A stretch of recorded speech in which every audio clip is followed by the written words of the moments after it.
পাকার সাথে বিমানের বডি লাগবে, সামনের দিকে যাইতে থাকবে, ভেঙ্গে চুরে চুরমার হয়ে যাবে। পাইলট এয়ারপোর্টে ফোন দিলেন, সিগন্যালে ফুল দিলেন, বললেন যে আমার বিমানের খুব যান্ত্রিক সমস্যা, চাকা বের হচ্ছে না।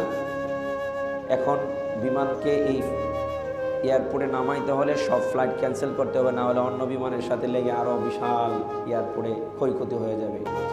আমি নির্ধারিত একটি জায়গা দিয়ে নামাবো, যেন কোনো প্রকারের বিমান না থাকে, কোনো বিমান না নামে। এয়ারপোর্টের সব ফ্লাইট ক্যান্সেল।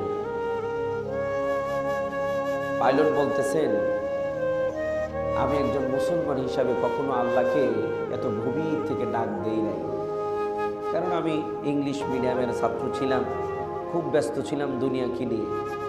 আল্লাহকে ডাকার মতো সুযোগ তেমন আমার একটা হয় নাই।